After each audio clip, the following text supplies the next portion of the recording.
Hello and welcome to Rob's Gaming Table. I'm Rob, and today we're going to go over my thoughts on the Skyrim Adventure Board Game, currently on Gamefound for the next 24 plus hours as of this recording. But they are going to have a pledge manager till late spring, so I'm assuming there'll be some late pledge options. But I always get asked what my thoughts are on certain games, and we've started doing something called the Rob's Cafe Coffee Crowdfunding and Conversation streams every week or so, where I go into some of these Kickstarters and we talk about it. But what you're going to see today is the condensed version. I try to take an hour-long discussion with the chat, going over my notes of research for this project, and cut it down to something shorter that I can point people towards so they don't have to try to find it in a longer live stream. So if you're interested in my thoughts, you came to the right video. If you're looking for the full discussion, want to hear my rambling go on longer, you can check the link down in the video description to the full live stream. And I'll have a timestamp link in there where you can go right to the conversation and watch that 50-minute to 60-plus-minute conversation based on the game. So let's get to my thoughts and see what it's all about. So this game's racked in 1.3 million US dollars, which, considering as a Skyrim IP, is kind of low. But again, it's on Gamefound, so maybe it's like, because it's not on Kickstarter in front of more eyeballs, maybe it's missing out on like a million there. But you would think a game with the Skyrim IP, like what's the other one, The Witcher, 7.7 million United States dollars. But I believe that if the game was on Kickstarter, the Skyrim board game, just based on the name alone, would be at least a couple million. It wouldn't be 7.7 because it doesn't have the miniatures, the art, the production quality, you know, the visual eye candy quality that the other one has. But like this game, like definitely they came at it with the Awaken Realms style miniatures, you know, like the minis that just pop, the board, the cards, everything looks like better in this game, I would say. And that will sell games alone. Just component looks like that's what people do. They scroll down the page here and they go, oh, that right there, I'm in, all in, take hundreds of dollars. That looks beautiful on the table. I want to paint those minis. The cards look great. There's tons of them, tons of stuff jammed in a box. The more stuff you jam in a box, I'm gonna back it. That's the way it is, right? But in contrast, and I relate these together both because both are from fairly new, kind of new, you know, board game-ish publisher companies, whatever. And they both have an IP slapped on them, a fantasy IP. And they remind me the same. I was not sure about the gameplay. The game looked cool, but the gameplay is like, I'm not sure. I backed Witcher Old World because I want to try it out. I want to see if it's any good. And I'm willing to take that risk. I just backed it like a low pledge, you know, got some minimal stuff so I can try it out. Worst case, I love it and it's amazing. I'll try to track down expansions in retail later. Most likely have played enough of it and moved on and won't care about expansions because there'll be 27 other games I'll want to play instead. But this gives me the same vibes, right? Like I come in here and it's like, okay, a company taking an IP, they obviously have to pay a bunch of money for that IP. They have to get stuff approved. And I scroll down on this one and I look, that looks pretty, right? That looks pretty. That image right there looks pretty. But it's not 7.7 million US dollars pretty. Maybe it's like $4 million pretty, but again, it's not on Kickstarter. So you can't really do apples to apples comparison with the money it's bringing in. And maybe because COVID and lockdowns and stuff, maybe people are willing to back more previously because they were inside playing more board games. Maybe people aren't doing that as much anymore, or they're just burned out and maybe they backed too many things during COVID. And now this comes along and maybe they're like, I still don't have my Witcher game and my other games, my fantasy games that I've backed, my big giant $200 boxes. And this isn't enough to pull in that kind of money. But truthfully, what I think it is some people are realizing that maybe this game is not as good as that kind of the Witcher game even maybe. I don't know. We'll read some stuff. We'll look into this. I'll give you guys my notes, my impressions on looking into it and what I found, whether I'm going to back it or not and what level and stuff, if so. But look at this. These little miniatures, like these are not miniatures to raise multi-millions of dollars, I guess. Like they are not. And that's like as sad as it comes down to, that's what it is. And the graphic design in the game, I heard lots about the art. The way they just used video game stills, similar to Dark Souls, did the same thing and got like panned. People were losing their mind that they were doing that in the Dark Souls board game and other board games by other companies. Just get an IP and slap video game art on it. It doesn't look that great, right? It's passable. And they use the same graphic design that's in the video game, which is not bad. I think that's cool. I like the way it's kind of like brings back the nostalgia feels of those hundreds of hours I spent in Skyrim 10 years ago. which is cool. So here's my thoughts from researching for Skyrim the Adventure Board Game, the notes that I made on this game. So, disclosure, I have not played it. I just browsed the campaign. I read some of the rule book, was curious about combat and that kind of stuff. And I watched some playthroughs. There's a couple playthroughs. I watched a few turns to kind of get an idea of how the game flowed, just to see it visually. And that's me. And then some of this will be my own thoughts and based on my own biases from previous Kickstarters I backed, things I look into, just my experience, going through any kind of this marketing stuff. So pros. My pros I've jotted down here. It's a fantasy theme. I'm a sucker for fantasy games. You guys know that. I love fantasy theme games. I love adventure games. This is an adventure game. This gives me vibes of Explore It. It obviously, Skyrim in the video game terms is an open world game. I played through it. I played the main quest stuff, did a bunch of side quests. So I love like Zelda Breath of the Wild and those kind of open world games, Grand Theft Auto and stuff. I love that idea of a main story going on and then a bunch of side quests you can go in and experience whatever the hell you want. Sandbox style. This game has that. They tried to replicate the video game into the board game. I think that's great. That's cool. They're doing that. I think The Witcher's trying to be like that too. Open world, sandbox, do whatever you want kind of thing. But I played Explore It. That's the one I can think of off the top of my head. And this gives me Lands of Galzir vibes. The Kickstarter prototype I played, because I had the same idea. You're just kind of wandering around, go through a web app, getting cards out, doing whatever you want. Literally, you have actions on turn, go wherever you want, do whatever you want.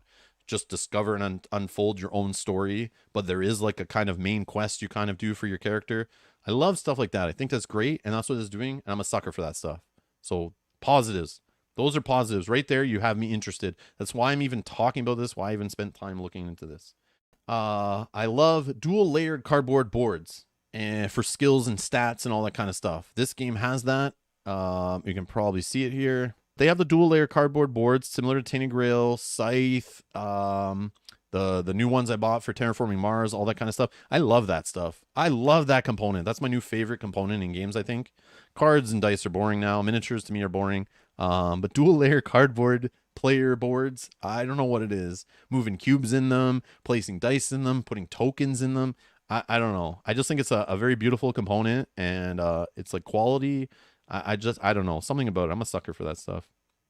That's me. I just love the tactile nature of it or something, and the organization of it, and I don't know. Maybe it's just how it holds things tightly on the table, easy for sliding around when I'm trying to set up for a live stream or something. I don't know what it is. I just love it. Right here. You can kind of see it in this one, right?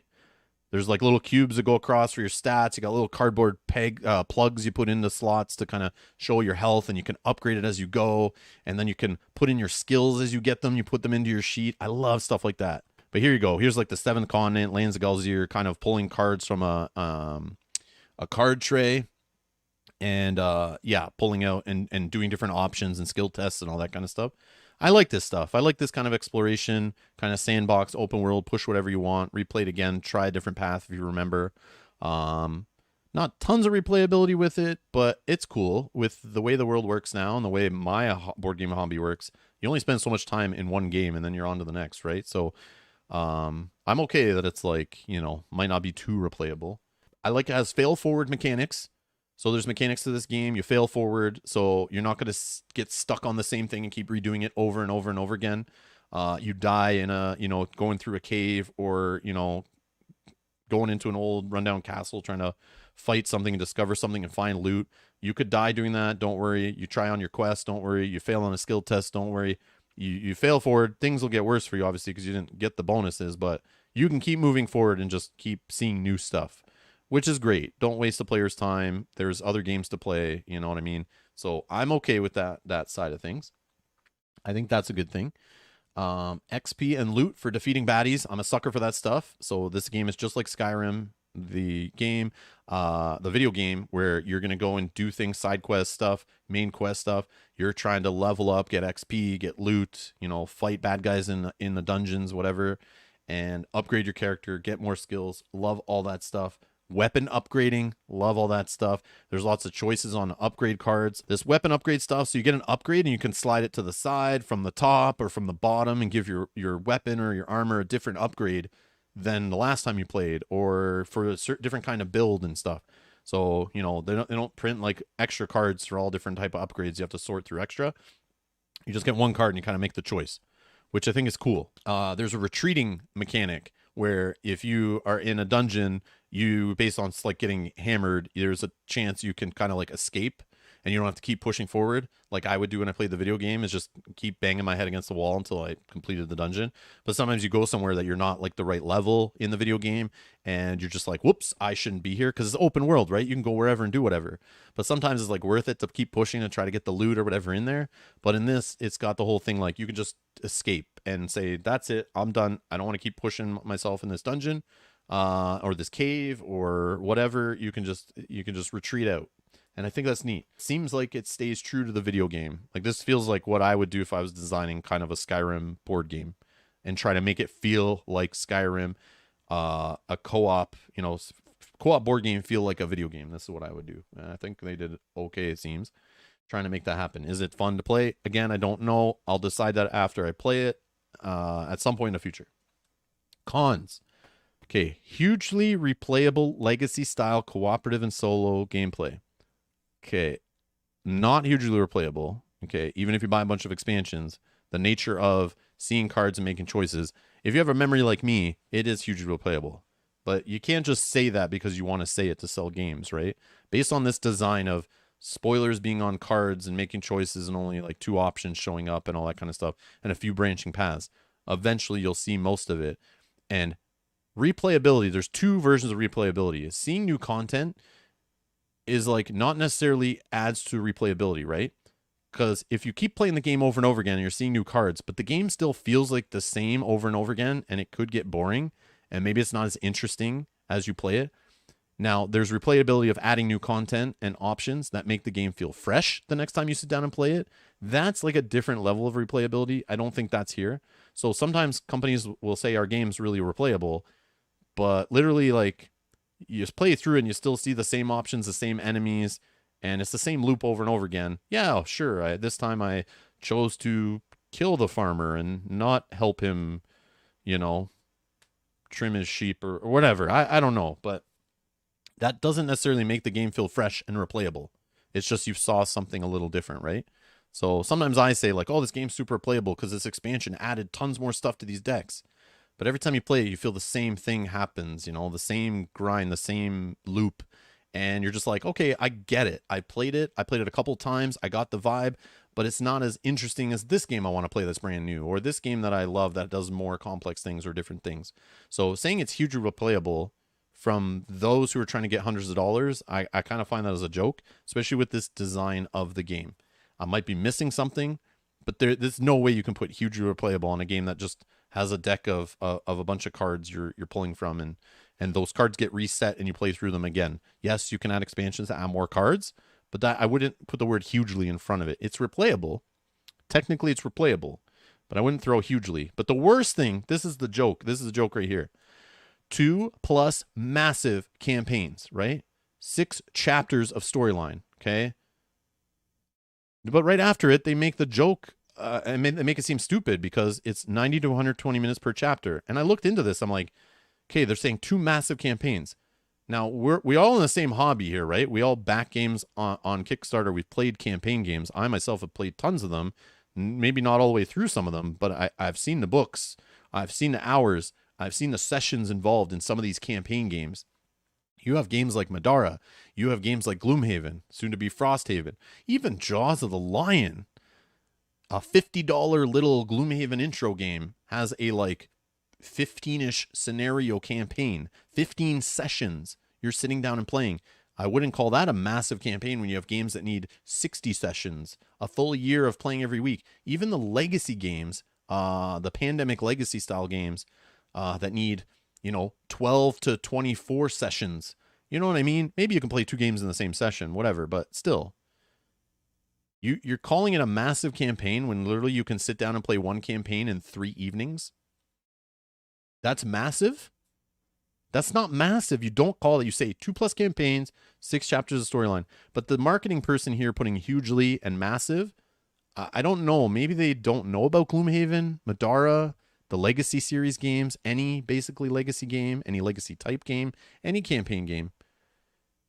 Man, there's games, there's like little solo games that have bigger campaigns and $20 boxes than this does.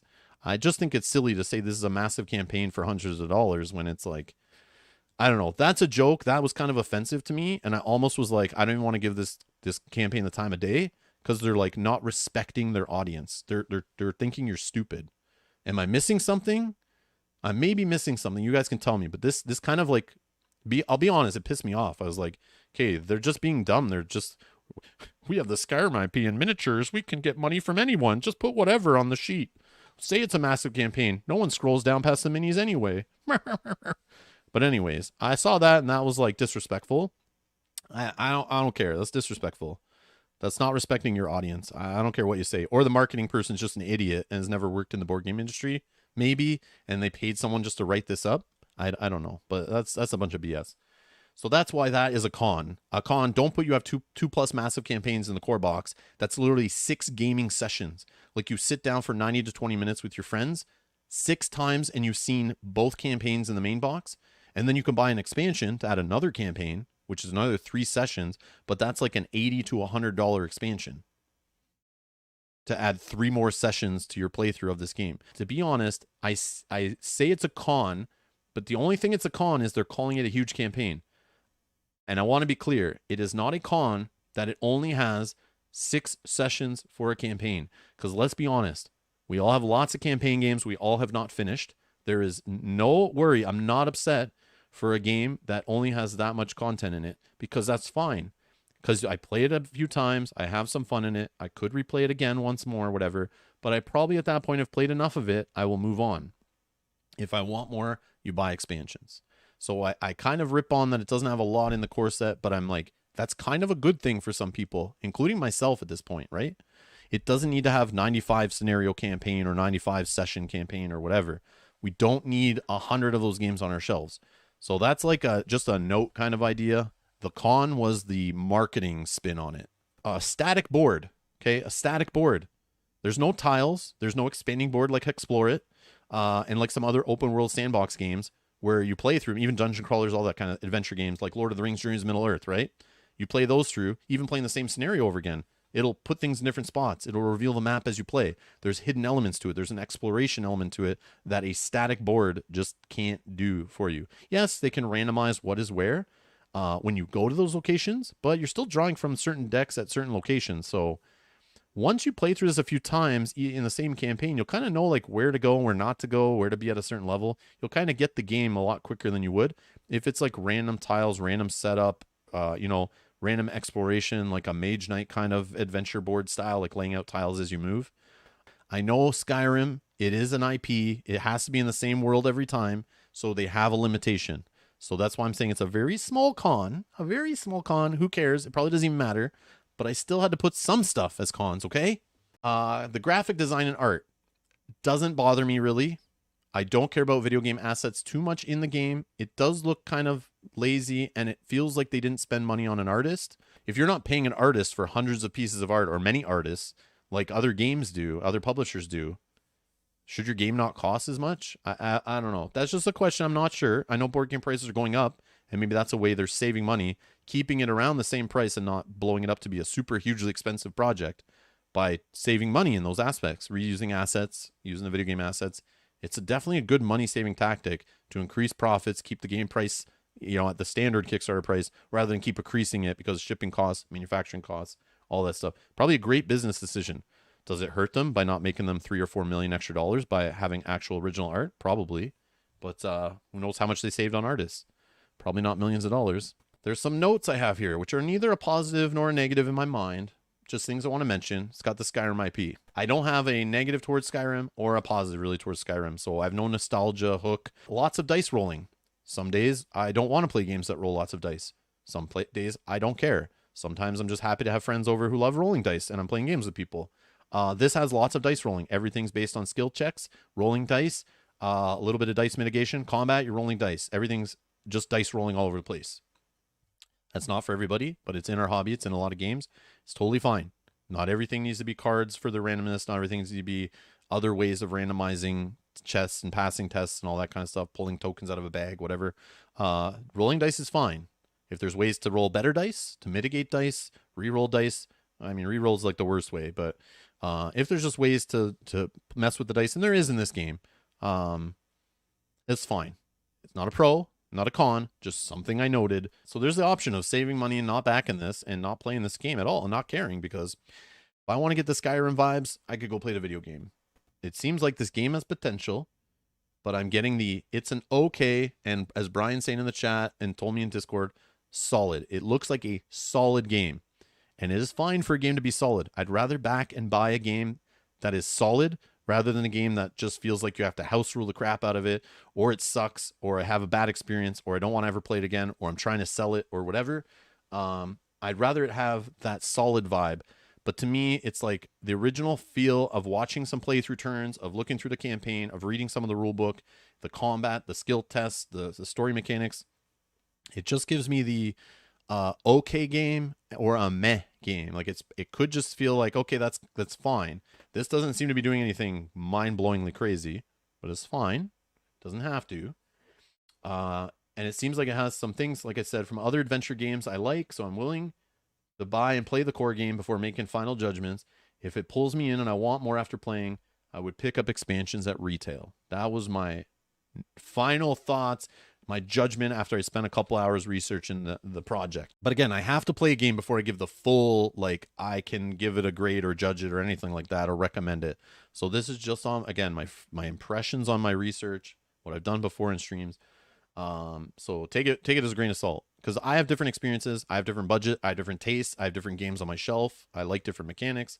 So this is all based on my stuff, right? So don't just judge it based on what I'm saying. They have a 10th anniversary base game tier, which is $90-ish US.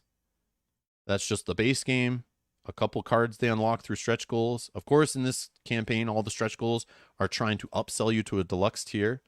So they've obviously sold way more of them. Only 894 people bought the base pledge, because most of the time, if you're just going to buy the base game and you know it's coming to retail, just wait for retail. You don't have to pay the over crazy shipping off a crowdfunding campaign, and you'll get all the same stuff usually in the box, and you'll support your local game store, and you can usually go pick it up the same day. You don't have to wait for it to show up or whatever. And you can usually bundle it in with other games, get free shipping, all that kind of stuff. So most people who just want to buy this base game are just going to pick it up at a game store in the future. So you don't want to pay this jacked up price here. Even this deal might be more than you'd pay at a store when it comes out eventually, right? And that's why only 894 people backed at this pledge. More people back it at the deluxe because it's got the stuff in it that you won't get at retail later, like the gold coins and the neoprene mat and all that stuff. And some people don't want to chase down things. They know they want to play it all. They want to have it all. They want to paint it all. They just want to get it all. They have the budget. Go for it, right? All right, so there you have it. I'm back in the game at the base pledge level. So hopefully I get it a little quicker than retail. I'm paying a little more for shipping, but hopefully I have it before you guys need to worry about buying it at retail, and I can play it, find out if it's any good, so you guys can make more educated decisions. So if you want to see me play it on the channel live, make sure you subscribe to find your way back. I'm also curious, did you back it? Did you not back it? Why? Why not? Which pledge level did you do? Leave that down below in the comments. I'm curious. I want to know. Also, again, if you want to see the full discussion on this game and other Kickstarter games, join me in Rob's Cafe. You'll find the link again to this discussion down in the video description, or again, subscribe and join us in the chat in the future. You'll hear more full thoughts. You'll also hear the thoughts of the people in the chat, get some different perspectives. It's a fun, casual little hangout in the cafe. Love to have you in the future. Anyways, thanks a lot for watching, and I'll see you in the next one. Bye-bye.